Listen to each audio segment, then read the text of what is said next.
¿Qué tal? ¿Cómo les va? Buenas noches. Bueno, fin de semana como siempre especial en las ediciones de Canal Rural Noticias. Y este fin de semana además tiene un condimento muy particular porque el señor que nos visita hoy y mañana es un señor que hace varias semanas que lo venimos persiguiendo y el tipo no venía. Vino ahora porque salió campeón, un milagro, un milagro. Y les puedo asegurar que es el único hincha que conocemos y que vamos a conocer, porque no creo que haya otro. Pero bueno, hacemos la pausa de presentación y hablamos con Aldo Pignanelli, que su mayor ventaja hoy por hoy es ser hincha de Lanús, nada menos que de Lanús. Hacemos la pausa y hablamos con Aldo. Vida para nuestra tierra. Y hoy, como les dije, nos visita un hincha de Lanús. Era broma, es hincha de Lanús en serio, pero no es ese su mayor mérito, sino que, como digo siempre, su mayor mérito es el conocimiento y la experiencia, sobre todo, ¿no? Aldo Pignanelli, que ustedes lo ven ahora prácticamente de un estudio de televisión a otro, ¿no? Estás muy mediático últimamente. Estoy mediático, sí. Los irresponsables de los periodistas me invitan, como ustedes, a hablar. ¿Pero y qué será? ¿Porque decís muchas cosas que otros no dicen o...? Sí, yo creo que es porque también uno ya peina canas. Yo fui funcionario público, llegué a ser presidente del Banco Central en una de la época crisis, una linda complicada. época, en el 2002. Cuando nadie quería agarrar, agarré yo. No, pero... Y yo digo lo que pienso, no quiero herir a nadie, yo tengo una férrea voluntad de que al gobierno le vaya bien, y cuando critico, el otro día le decía a un funcionario muy amigo mío, me dice, pero a veces nos criticas mucho, es que para apoyarlo ya le sobran. Digo, yo voy a hacer el rol de criticar constructivamente. Claro, pero además me Ese parece es que es el la tema. forma, ¿no? Es decir, ir marcando los errores en el momento que se producen, Claro, para si hay tiempo sí. de corregirlos se corrigen, y Sí, si no, bueno... y también desde la experiencia que uno tiene, ¿no? De manejar situaciones complicadas. Mira, estamos en una transición muy difícil. Yo en este mismo canal, en diciembre, en un reportaje que me hicieron a la mañana muy temprano, yo dije en diciembre, ojo que se viene un periodo de 6, 7 meses muy difíciles en la Argentina. No va a ser tan fácil. Y le estaba hablando, inclusive le decía a la gente, por favor, el que me ve, no tome decisiones en los próximos 6, 7 meses de largo plazo, porque van a ser los 6 o 7 meses más difíciles del nuevo ciclo que se inicia. Pero también le estaba hablando a los funcionarios del gobierno entrante, porque ellos decían que lo iban a resolver todo rápidamente, que el mero hecho de sentarse el nuevo gobierno, como es pro mercado, pro empresa, iban a llover las inversiones.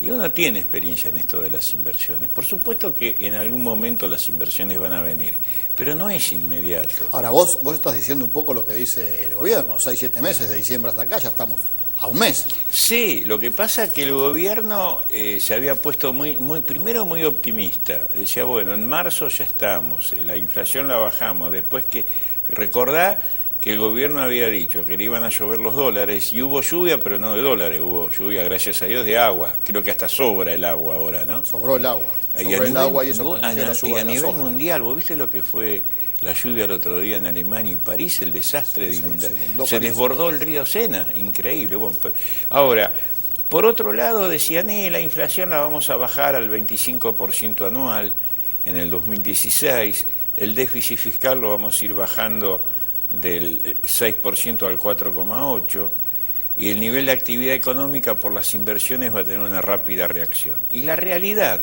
en los 5 meses que llevamos de este año, enero-mayo, tenemos una inflación que ya acumuló el 25%. En 5 meses, la inflación es la que ellos prevían para todo el año. Segundo, empezamos a tener serios problemas con el empleo privado. Como siempre, el campo es el más rápido en reaccionar, responde, claro. Pero el resto de la economía todavía no genera empleo suficiente.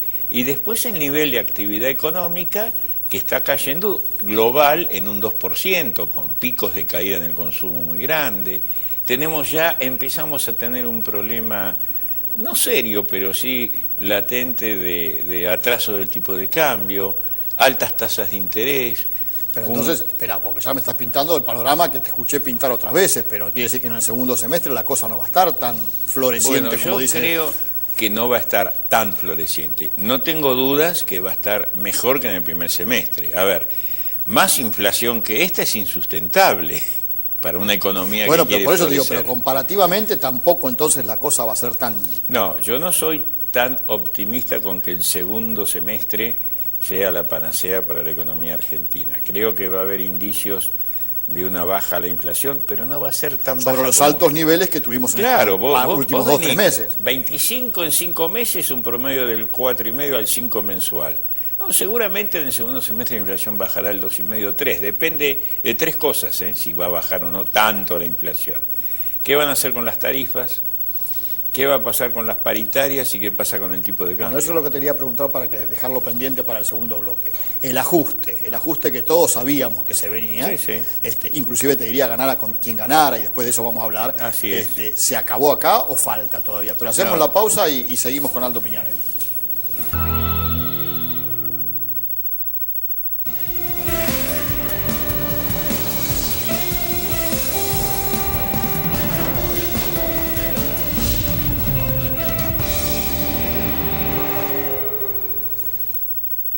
Segundo bloque de esta edición de sábado de Canal Rural Noticias, especial como siempre, esta vez con Aldo Piñanelli, y Aldo había quedado pendiente de la pregunta. Vos me decías que el segundo semestre la mejora depende de 3 factores. Bueno, uno de ellos era qué va a pasar con el ajuste. ¿El ajuste terminó ya?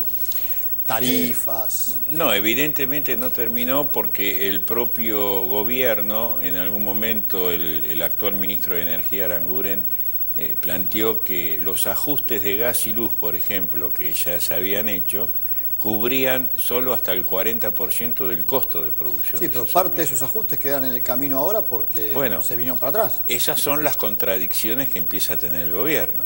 Pero ojo que ese ajuste es más en el gas, no tanto en la energía. El que retrocede. Claro, lo que pasa es que en el caso del gas se hace un prorrateo en el año, tomando en cuenta la estacionalidad del consumo de gas en las residencias por el tema del invierno. No así en las industrias, que es constante en todo el año. Entonces, lo que van a hacer es, como se concentraba en pocos meses ese ajuste de gas, en 4 o 5 meses lo van a desparramar durante los 12 meses, porque en el verano obviamente el consumo de gas baja. Entonces lo que van a hacer es que la gente no lo sienta tanto en el invierno. Y también le ponen un tope de hasta, creo que es el 500% el aumento. En el caso del sector industrial, que también hay que preocuparse mucho, porque eso es costo de elaboración. Vos sabés que el gas en muchas industrias... Sí, en el caso nuestro tenemos fertilizantes, básicamente, por ejemplo, los acopios... Materia prima de gas, el tema de los hornos, de la metalurgia. Bueno, ahí se mantiene el costo del gas y le van a hacer un descuento del 20%. En el caso de la electricidad, casi va a ser imperceptible el ajuste, porque, por lo que dice el gobierno, no hay tanta diferencia entre lo que se va a hacer como en el gas. No, ahora, va a ser imperceptible el ajuste que se reduce. Sí. No, está. A ver, perdón, me expresé mal y hiciste muy bien en aclararlo. Va a ser imperceptible en relación a la última factura. Exacto. Ahora, sí, en relación a la factura del primer bimestre, seguramente ya se nota, porque ya te llegó. Claro. Igual que en el caso de agua y energía. Así que, en AISA, perdón. Entonces, lo que yo digo es, ojo, ¿qué va a pasar con el ajuste de las tarifas? Entre ellos de los combustibles.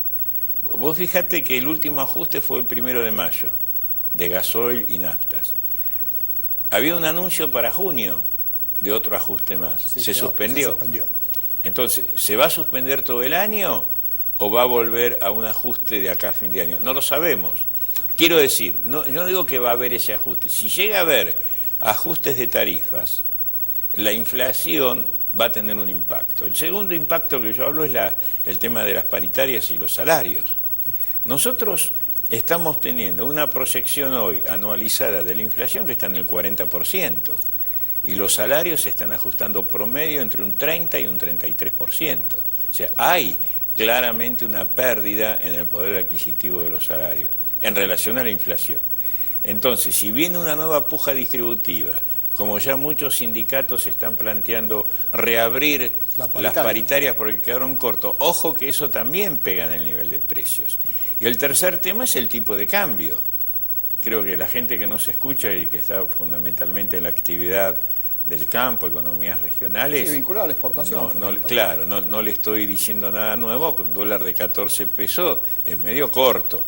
A ver, si yo tomo el nivel de competitividad del sector a un dólar de 14 pesos, tal vez para abril o para mayo de este año, lo que ya pasó, sería un dólar más o menos aceptable. Ahora, ojo que a partir de junio... ¿Es parecido al que sacaron ustedes cuando sacaron la convertibilidad?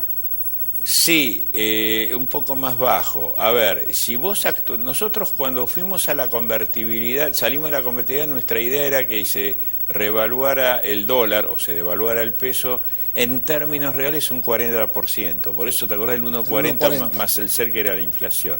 Después vino, lo hicimos en medio de una debacle institucional, el dólar se disparó casi a 4 pesos y después yo desde el central lo bajé a 2,30, 2,40. Que era un dólar de paridad razonable, pero hoy... Pero acordate que el campo ya tenía las retenciones. Bueno, esa es una historia rápida, que después cuando vos me preguntes qué uno recomienda, que es el Consejo Económico y Social, yo recuerdo en febrero del 2002... Eso es bueno que lo expliques, porque eso sí, fue... pero demuestra que cuando hay consensos la cosa puede funcionar. En realidad las retenciones fueron consensuadas con la dirigencia fueron del campo. propuestas por la dirigencia del campo. Y si me permitís, cuento una anécdota. Sí, yo era presidente del Banco Central, Jorge Remes, ministro de Economía, me llama al Banco Central Jorge Remes, y dice, mira, es una macana, pero vamos a tener que anunciar retenciones, que vamos a pedirle el 15% al campo, y me pedía que yo fuese a la reunión con el campo con él.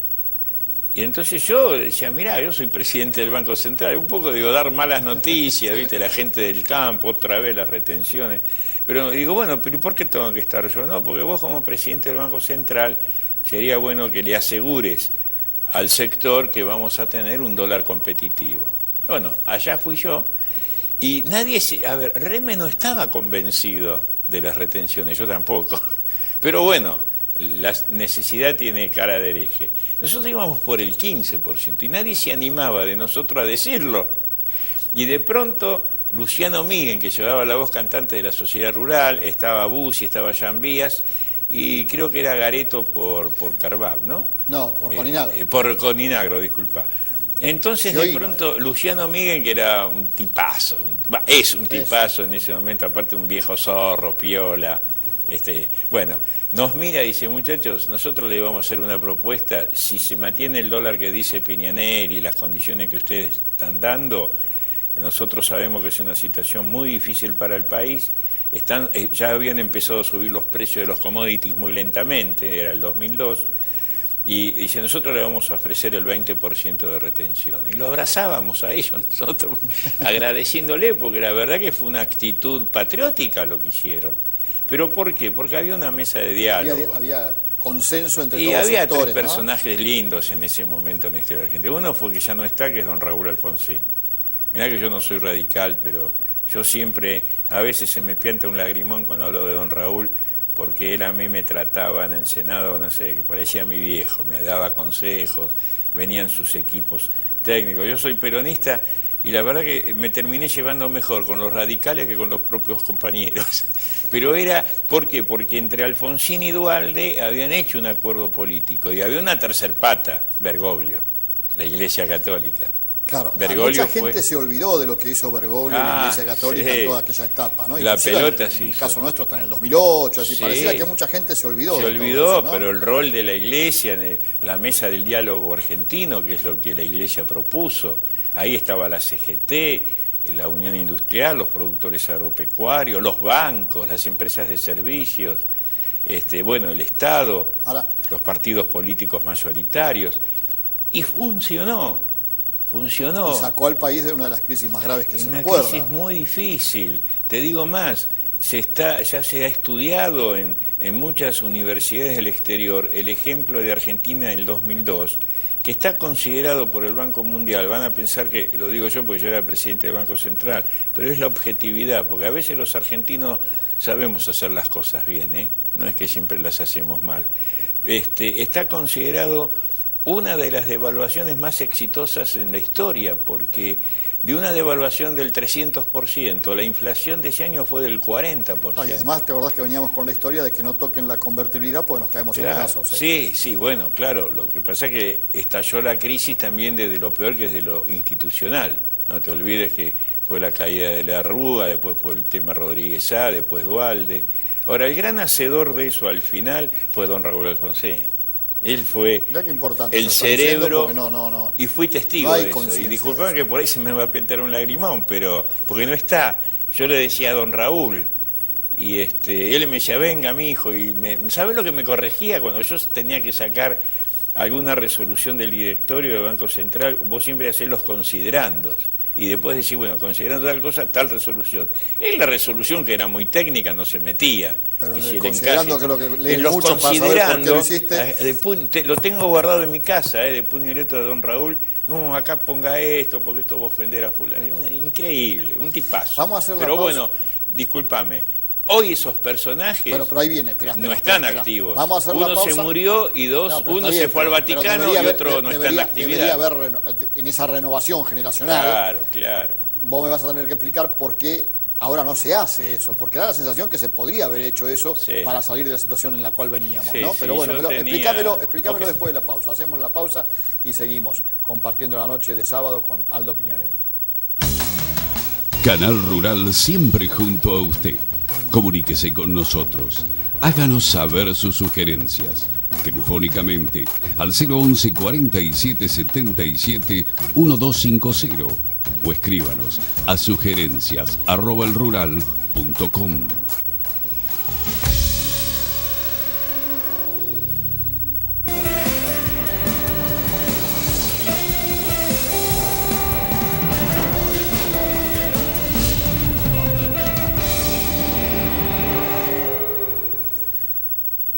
Último bloque de este sábado de Canal Rural Noticias, después vamos a seguir mañana compartiendo la noche con Aldo Piñanelli, y contabas un poco la historia de cómo fue la mesa de diálogo para salir del conflicto que vivimos allá por el 2001-2002, y yo te decía, ¿y por qué no se pudo hacer o no se intentó hacer este año? Bueno, a ver, había 3 candidatos para la primera vuelta fuertes: Scioli, Macri y Massa.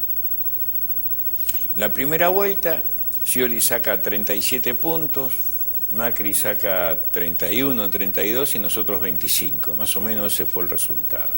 Vamos a segunda vuelta y Macri le gana a Scioli, creo que fundamentalmente por el apoyo que le dimos desde el Frente Renovador. La gente que había votado a Massa. Más allá de las bondades de Macri, no es que lo estoy descalificando.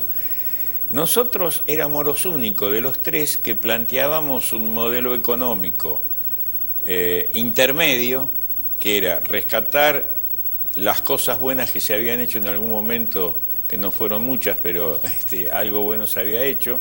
Fundamentalmente era volver a la fuente del 2002, equilibrio fiscal, superávit la balanza comercial. Con la cual se inició el kirchnerismo también, ¿no? Claro, es lo que le dejamos, que por eso deja a Labaña de ministro de Economía. Claro, por eso. Labaña está en el equipo nuestro de Sergio Massa, junto conmigo y otros más, y nosotros habíamos elaborado un plan, y dentro de ese plan económico estaba la quita de las retenciones de las economías regionales, del sector agropecuario, tal vez en el caso de la soja era un poquito más gradual, escalonada, pero bueno, más o menos era la idea.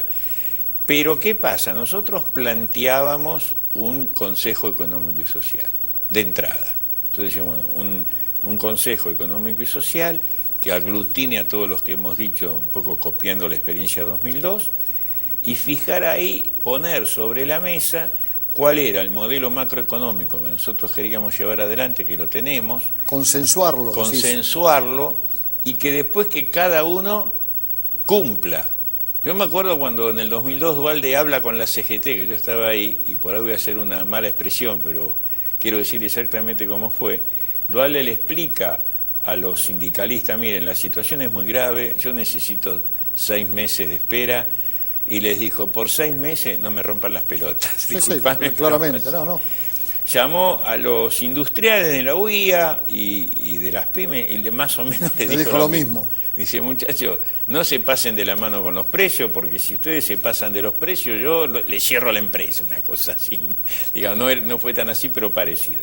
Y cuando vino el campo ya conté la experiencia. Entonces, y atrás había un apoyo, desde el punto de vista por su estructura social y su inserción en la sociedad, de la Iglesia, que comandaba Bergoglio. Que ellos que participaban en esa mesa del diálogo argentino, y de alguna manera nos daba la apoyatura no solo intelectual, Y de contención, de alguna manera. Contención, claro. Exactamente. Nosotros habíamos lanzado 2 millones de planes sociales, que era el plan Jefas y Jefes de Familia. Me acuerdo que Dualde, cuando Remes y yo le explicamos el plan, y yo le digo, mirá que esto al principio son 2 millones de gente que queda mal, el ajuste es fuerte. Me dice, bueno, un gobierno democrático en la Argentina no puede tener 2 millones de familias a la deriva, es insostenible. Entonces tenemos que generar por lo menos un plan social que le asegurase lo mínimo de sustentación alimentaria. Y eran 200 pesos en ese momento. Y ese fue el plan Jefas y Jefes de Familia, cuyo primer pago se hizo en febrero, y que eso de alguna manera tranquilizó bastante el Frente Social.